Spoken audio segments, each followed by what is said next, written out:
بيبدأ الفيلم مع تايلر وهو بيبعت رسالة لواحدة اسمها إيما عرفها من عن طريق النت ومش بيكون عارف شكلها، وحاول أكتر من مرة يطلب إنهم يتقابلوا لكنها كانت بترفض. بعدها بنشوف مامته هيلين وهي في المطبخ وبتحضر الأكل علشان عندها عزومة بالليل، وبتتكلم مع جارتها جودي وبتشكيلها من ابنها تايلر وبتقول لها إنه بقى بعيد عنها وحاسة إنه مخبي حاجة ودايما قاعد في أوضته وما بيخرجش منها. فبتقول لها جودي إن تايلر كبر ومن حقه يبقى عنده أسراره الخاصة، وبتطمنها إن كل الشباب اللي في سنه زيه. لكن هيلين بيكون قلقانة على ابنها وبتقول إنها خايفة لا يكون في حد من المدرسة بيتنمر عليه. وفجأة بيدخل عليهم تايلر وبتغير مامته الموضوع وبتخرج جودي علشان تسيبهم يتكلموا براحتهم، لكن تايلر بيكون مشغول في موبايله وبيبعت رسائل ومش بيرد على مامته، وبتطلب منه هيلين يساعدها ويحط الاطباق على السفرة. فتايلر بيضطر يوافق وبتحاول هيلين تقرب منه وبتسأله إذا كان في حاجة مضايقاه وعاوز يحكيها، لكن تايلر بيتهرب من السؤال وبيقول لها إنه ما بقاش يحب العزومات وبيفضل يقعد في اوضته لوحده. وبتتفاجئ مامته بكلامه لان ابنها كان دايما اجتماعي وبيحب اللمه. وبالليل بتوصل جودي وابنها مايلز عندهم في البيت وبتتكلم مع هيلين وبيروح مايلز يلعب مع تايلر. وبعدها بتوصل جيا ودي تبقى اخت تايلر وبتتاسف انها اتاخرت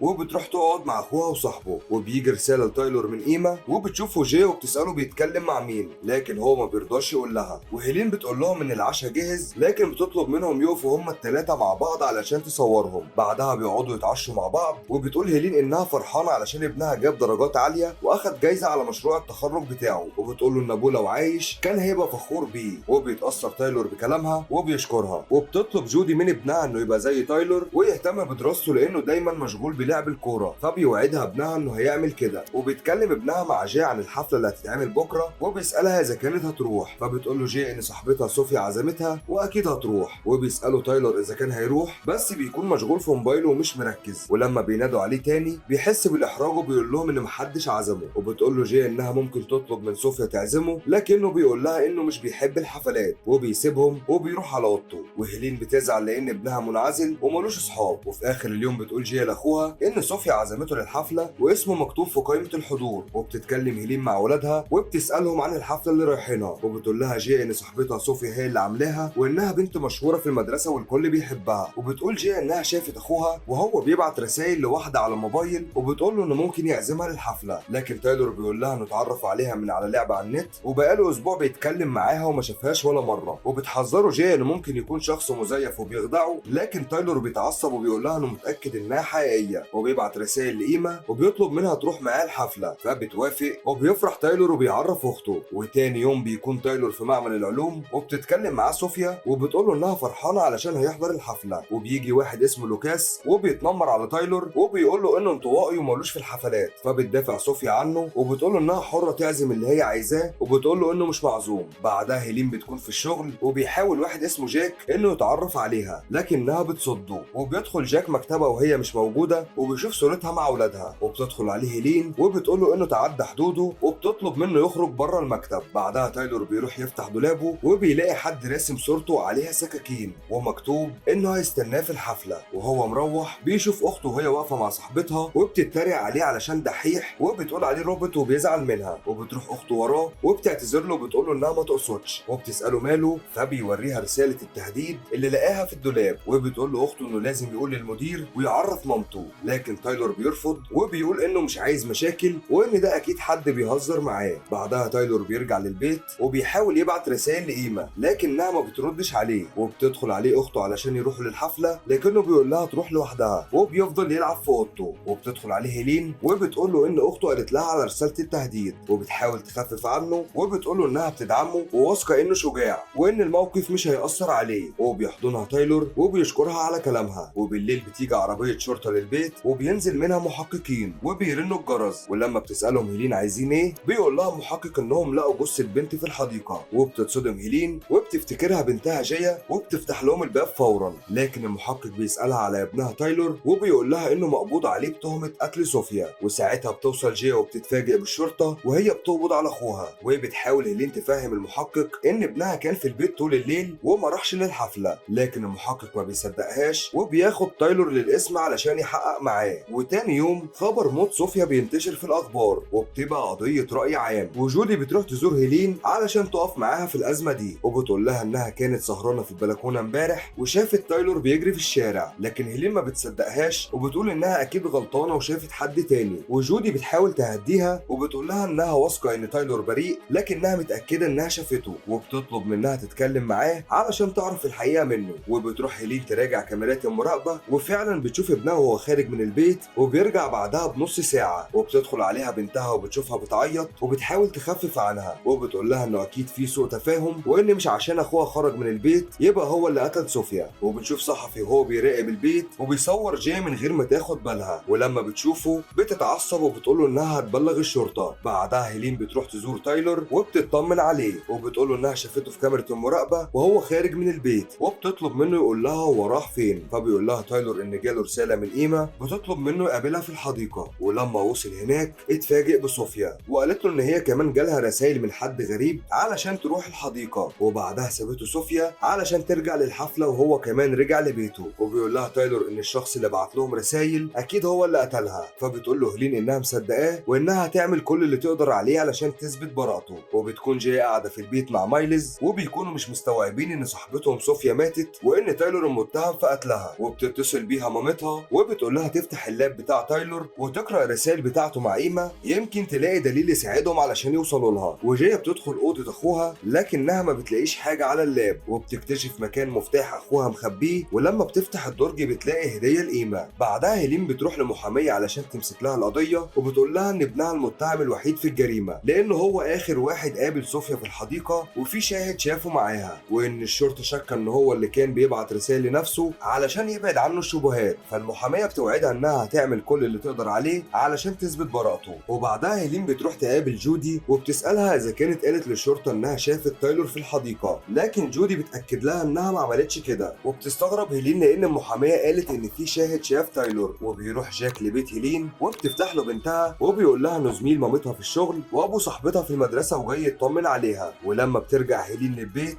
بتتفاجئ بجاك هناك وبتساله بيعمل ايه في بيتها، فبيحس جاك بالاحراج وبيقول لها انه كان جاي يزورهم وبيستعد علشان يمشي، لكن هيلين بتقول له يقعد يتعشى معاهم. فبيفرح جاك وبيقعد معاهم، ولما بيخلصوا اكل بتوريها جاي الهديه اللي اخوها كان جايبها، وبتقول لها انها ما لقتش حاجه مفيده على اللاب، وبتقترح انهم يسلموه للشرطه، لكن هيلين بترفض وبتقول انهم مش مصدقين ان ابنها بريء. وبيحس جاك انها متوتره وبيقترح عليها تروح تتمشى معاه، فبتوافق هيلين وبتروح معاه. وبيكون في صحفي واقف قدام البيت، ولما بيشوف هيلين خرجت بيدخل البيت وبيفضل يصور فيه. وفجاه بتقطع الكهرباء وبتسمع جاي صوت حد في البيت، وبتخاف وبتحاول تتصل بمامتها، لكنها بتكون سايبه موبايلها في البيت وبتمسك سكينه علشان تدافع عن نفسها. وبتوصل امها للبيت مع جاك وبيدوروا على اللي اقتحم البيت، وبيجري جاك وراه، لكن الصحفي بيهرب منه وبيقع موبايله على الارض. وبتيجي جودي علشان تطمن عليهم، وبتقول لها هيلين ان بنتها شافت حد غير الصحفي ومتاكده انه حاول يدخل مكتبها. بعدها بتقعد جاي مع مامتها وبتقول لها ان الحرامي سرق اللاب والهديه بتاعه تايلور، فبتحس هيلين بالاحباط وبتقول انها خذلت اخوها ومش عارفه تحمي عيلتها. وبتقول لها بنتها انها فخوره بيها وبتطلب منها ما تستسلمش، وانها واثقه انها هتقدر تثبت براءه اخوها. وبتتاثر هيلين بكلامها وبتقول لها تخلي بالها من نفسها الايام اللي جايه. وبتقرر جاي تعرف مين اللي كان بيتنمر من تايلور، وبيحط له صور ورسائل تهديدات في دولابه. وبتروح تطلب المساعده من بنت جاك، وبتقول لها صاحبتها انها شاكه في لوكاس لانه دايما كان بيغير وبيتنمر على تايلور. وبيروحوا يفتحوا الدولاب بتاعه وبيتفاجئوا لما بيلاقوا الرسومات اللي كانت بتتبعت لتايلور، وبتصورها جاي بالموبايل، بس بيسمعوا صوت حد قرب فبيقفلوا الدولاب وبيمشوا. وتاني يوم بتكون هيلين رايحه تزور ابنها وبتقابلها جودي وبتديها هديه من ابنها علشان تديها لتايلور، فبتشكرها هيلين لكن بتحس انها زعلانه من حاجه. ولما بتسالها مالها، جودي بتقول لها ان ابنها سقط في الامتحانات وهيعيد السنه، فبتحضنها هيلين وبتحاول تخفف عنها وبتقول لها انه اكيد بيمر بضغوطات، وبتنصحها تقف جنبه وتقرب منه وما تغلطش نفس غلطتها علشان ابنها ما يضيعش منها. فبتشكرها جودي وبتدعي ان ابنها يرجع بالسلامه. بعدها هيلين بتروح تزور ابنها وبيكون معاها المحاميه، وبيتفرجوا على فيديو من كاميرا المراقبه اللي كانت في الحديقه، واللي كان فيه تايلور بيتمشى مع صوفيا لحد ما خرج من الحديقه. وبتقول لهم ان ده عكس الكلام اللي قاله تايلور، لانه قال ان كل واحد مشي من طريق مختلف. وبينهار تايلور وبيفضل يزعق وبيقول انه بريء وما قتلهاش وانه سابها عايشه. وساعتها بيدخل الحارس وبياخد تايلور وبيرجعه للزنزانه. وبعدها بترجع هيلين للبيت وهي محبطه، وبتقول لها بنتها انها شاكه بتوقف لوكاس لانه كان بيتنمر على تايلور، وكمان وريتها الصور اللي معاها وبتقول لها مامتها تبعت لها الصور يمكن تساعدهم في القضيه. لكن فجاه بيجي لها اتصال من الشغل، ولما بتروح بتعرف انها انفصلت عن الشغل بسبب قضيه ابنها، وبتلم حاجتها من المكتب. وهي خارجه بتتفاجئ بجاك وانه اخد مكانها في الشغل، وبيحاول يفهمها انه ملوش ذنب، لكنها بتتعصب عليه وبتسيبه وبتمشي. بعدها بتكون هيلين قاعده في العربيه وبتعيط علشان حياتها اتدمرت، فبيشوفها جاك وبيروح يتكلم معاها، لكنها ما بترضاش تتكلم معاه، فبيضطر يركب عربيته ويمشي. وبعدها بتتصل هيلين بالمحاميه وبتحكي لها عن لوكاس وانه كان معجب بصوفيا وممكن يكون هو اللي قتلها، وبتطلب منها تبعت لها فيديو كاميرا الحديقه وبتتفرج عليه مع بنتها، وبتشوف عربيه جاك وهي قريبه من المكان فبتشك فيه، لكن بيجي لها رساله من رقم مجهول بيقول لها تخرج من البيت دلوقتي. ولما بتخرج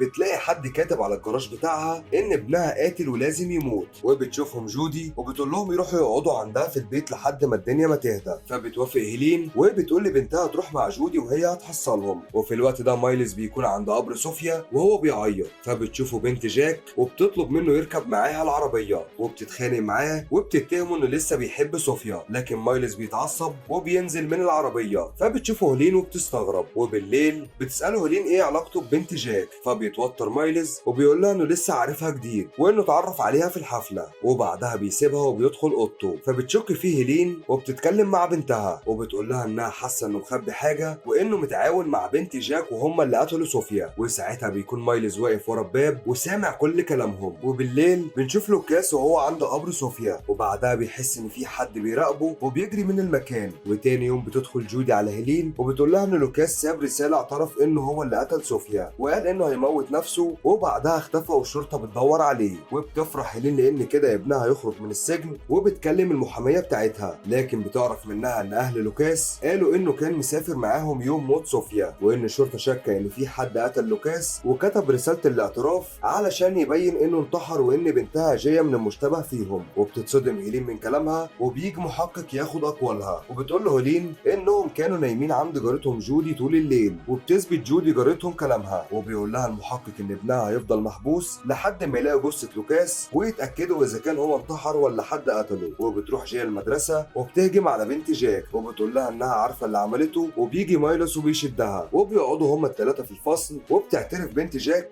ان هي اللي كانت بتبعت رسائل لتايلور على انها ايما، وان مايلز هو اللي طلب منها تعمل كده وهي وافقت علشان عايزاه يرتبط بيها. وبتتصدم جايه وبتساله ليه عمل كده، فبيقول لها مايلز انه كان بيحسس تايلور انه طبيعي زينا وممكن اي واحده تعجب بيه، وبيحكي لها انه كان بيحب صوفيا ونفسه يقرب منها. ويوم الحفله بعت لها رساله من رقم غريب علشان تروح الحديقه، وبعت رساله لتايلور علشان يساعده يقرب منها. وسرع عربيه جاك وقام رايح على هناك، لكن صوفيا لما شافته اتعصبت وصرخت، وهو خاف وزقها على الارض ووقعت على راسها وماتت. وساعتها خاف مايلز واتصل بامه علشان تساعده، وطلبت منه ما يكلمش حد ولا يلمس حاجه لحد ما توصل له. وهي في طريقها شافت تايلور وهو مقرب من الحديقه وقامت مصورته. بعدها راحت لابنها ولقيته قاعد جنب الجثه وطلب منها تبلغ الشرطه، لكن امه رفضت وقالت له ينفذ كلامها بالحرف الواحد، وقامت لفقت التهمه لتايلور. فبتقول له جاي ان امه مختله واكيد هي اللي قتلت لوكاس، وطلعت موبايلها علشان تحذر مامتها، لكنها ما ردتش عليها وجريت على البيت علشان تلحقها. وفي الوقت ده هيلين كانت في البيت مع جودي وبنتها اتصلت بيها وقالت لها على اللي عرفته. واتصدمت هيلين ان صاحبتها هي اللي ورا كل ده، وواجهتها باللي عرفته. وانهارت جودي وقالت لها انها عملت كده علشان تحمي ابنها، وانها قتلت لوكاس علشان تخرج تايلور من السجن، وبتطلب منها تسامحها. وبتحاول هيلين تطلب الشرطه، لكن جودي هجمت عليها ووقعتها على الارض وكانت بتخنقها، بس بتوصل جاي في الوقت المناسب وبتنقذ مامتها. بعدها بتوصل الشرطه وبتقبض على جودي وابنها، وبتتعرف الحقيقه وان تايلور بريء وبيخرج من السجن. بعدها بنعرف ان هيلين رجعت للشغل واتجوزت جاك، وبيعرف تايلور ان بنت جاك هي ايما وبيرتبط بيها، لكن المره دي في الحقيقه مش على موبايل. وبتعيش العيله في بيت واحد في سعاده. وبيخلص الفيلم على كده. اتمنى يا رب تكونوا استمتعتوا. سلام.